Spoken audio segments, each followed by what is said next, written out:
नारायण ने बोला, लक्ष्मी आज शनिवार का दिन है, जिस दिन अपन इस दरिद्रता से मिलने के लिए पीपल के पेड़ के नीचे आए हैं। हिंदू धर्म में ये दिन पीपल के वृक्ष के लिए पूजनीय होगा। जो भी शनिवार के दिन पीपल के वृक्ष की पूजन करेगा, दूध चढ़ाएगा या मिष्ठान का भोग लगाएगा, लक्ष्मी और नारायण उसके घर में प्रवेश कर जाएगा।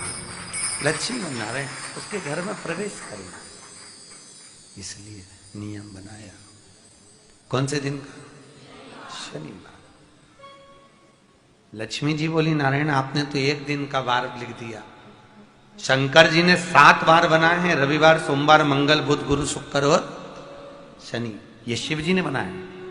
अब एक दिन आपने अपना बना लिया, बाकी के दिन अगर कोई इस पीपल के वृक्ष के नीचे आएगा और यहां तो दरिद्रता बैठी है, तो उसका क्या होगा? भगवान नारायण बोले, सुन दरिद्रता, तेरे से एक विनती है, अगर कोई भी मनुष्य इस पीपल के पेड़ के नीचे अगर 7 दिन में आता है और उसके हाथ में अगर कोई सामग्री होती है, तो तू उसके घर में प्रवेश नहीं करेगी।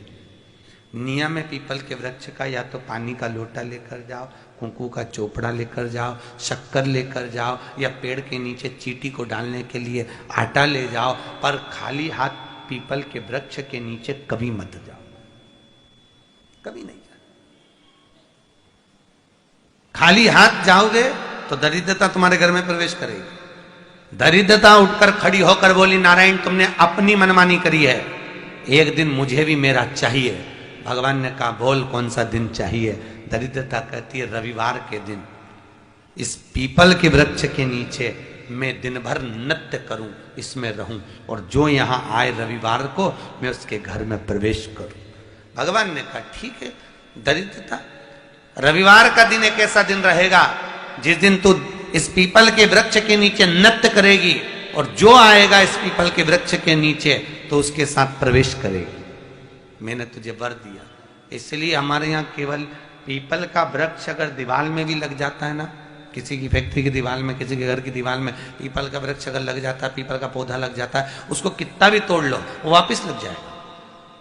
फिर तोड़ोगे फिर लग जाएगा। अगर पीपल के पौधे को तोड़ना है तो केवल रविवार का दिन एक नींबू, एक मिर्ची और बमूल का कांटा, ये 3 चीजें रखने के बाद में आधे घंटे बाद रविवार के दिन पीपल के पेड़ को उखाड़ कर फेंक दो। दूसरी बार कभी पीपल दीवार में लगता ही नहीं है, कभी नहीं लग सकता। केवल एक रविवार का, केवल एक संडे, इतवार का।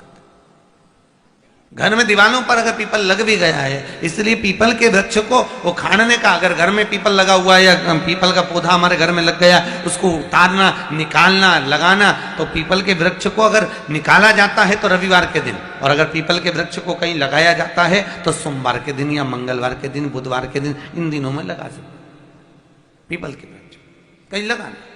शनिवार का दिन एक ऐसा दिन होता है जिस दिन पीपल के वृक्ष को कहीं जाकर लगाया नहीं जाता, क्योंकि शनिवार के दिन पीपल के वृक्ष के नीचे लक्ष्मी रहती है। हम अपने हाथों से अगर पीपल का वृक्ष किसी दूसरी जगह पर शनिवार को रोपित करते हैं तो हमारे घर की लक्ष्मी अपने घर से छिन्न होकर चली जाती है।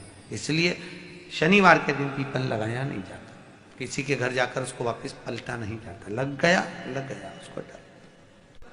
प्रभु मेरी धर्म पत्नी को कहाँ रखूं आप बताओ? वो तो जहां यज्ञ होता है, अनुष्ठान होता है, दान होता है, पुण्य होता है, सत्कर्म होता है, वहां जाने को तैयार नहीं। अब करूं क्या? भगवान ने बोला, एक काम करो।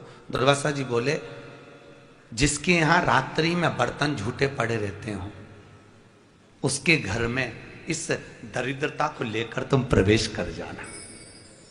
जिसके यहां रात्रि में बर्तन झूठे पड़े हो, वहां लेकर प्रवेश कर जाओ। दूसरी जगह दुर्वासा जी बोले, जो स्त्री घर में दोपहर के समय पर सो रही हो, उसके घर में इसको लेकर प्रवेश कर जाइए। जो स्त्री दोपहर के समय में घर पर सो रही हो, इस दरिद्रता को लेकर प्रवेश कर जाइए। तीसरा, जिसके यहां पर दरवाजे पर कांटे वाले पौधे लगे हों, उस घर में इस दरिद्रता को लेकर प्रवेश कर जाइए।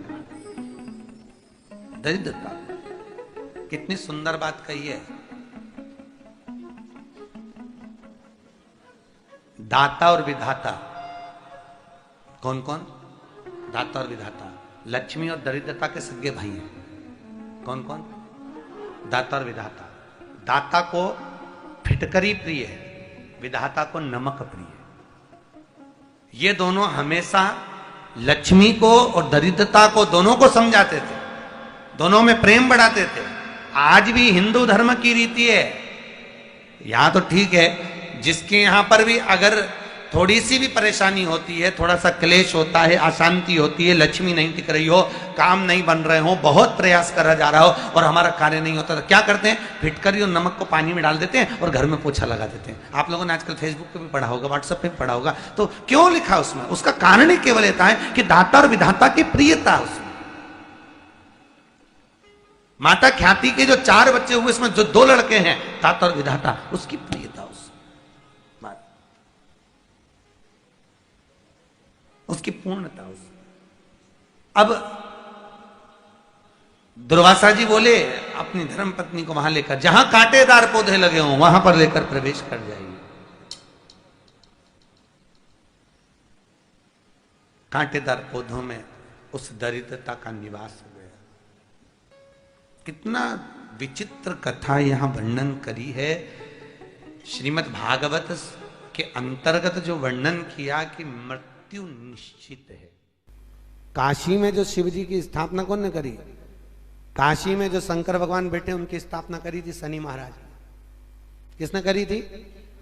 शनि महाराज ने। क्योंकि भगवान शनि महाराज को उनकी माता के द्वारा श्रापित हो गए और शनि महाराज कांपने लगे। शनि महाराज कांपते कांपते, मैं जाऊं तो जाऊं कहां, करूं तो करूं क्या? महाराज शनि महाराज दौड़े और दौड़कर भगवान भोलेनाथ के पास पहुंचे। हे शंकर, त्रिकालदर्शी, कैलाशी, अविनाशी, कृपा करिए बाबा भोलेनाथ, कृपा करो। क्योंकि दुनिया में 33 करोड़ देवी देवता हैं जिनको शनि लग सकता है, केवल एक किसको छोड़कर? शिव को छोड़कर। राम जी को शनि लगा तो 14 वर्ष वनवास चले गए। कृष्ण को शनि लगा तो मथुरा छोड़कर द्वारका चले गए। शनि लगा। हनुमान जी को शनि लगा तो गुफा में बैठकर राम राम जपना पड़ा। शनि सबको लगता है, केवल शनि नहीं लगता तो एक मेरे महादेव को, मेरे भोले बाबा को नहीं लगता। शंकर के पास में शनि आ गए। शनि ने आकर कहा, भोलेनाथ कृपा करिए बाबा, मैं बड़ा कष्ट में हूं, मैं करूं क्या? बाबा भोलेनाथ ने कहा, जा गंगा जी के तट पर काशी में जाकर एक शिवलिंग की स्थापना कर, उसकी आराधना कर और तेरा शरीर ठीक हो जाएगा, कष्ट नहीं भोगेगा। शनि महाराज ने काशी में जाकर शिव जी की स्थापना करी। आज भी नियम है, जिसको शनि लग जाता है एक काजल की डिब्बी ले लो और काजल की डिब्बी को 21 बार उतार कर उसको एकांत में जाकर, जंगल आदि में एकांत में किसी पेड़ के नीचे इतना सा खड्डा खोद कर उसमें काजल की डिब्बी को डाल दो और मिट्टी से पूर दो, उस व्यक्ति का शनि समाप्त हो जाता है। काशी विश्वनाथ का नाम लेकर काजल की डिब्बी को 21 बार उतार कर अगर काशी विश्वनाथ का नाम लेकर शनि वाले व्यक्ति को अगर पेड़ के नीचे दबा दे, शनि समाप्त, शनि उसको परेशान नहीं कर सकता।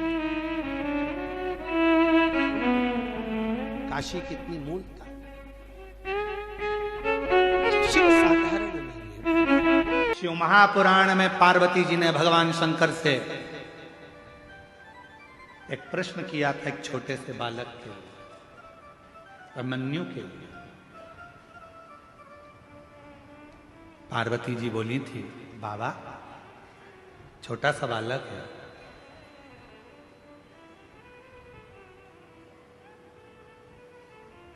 ये छोटा सा बालक है बाबा,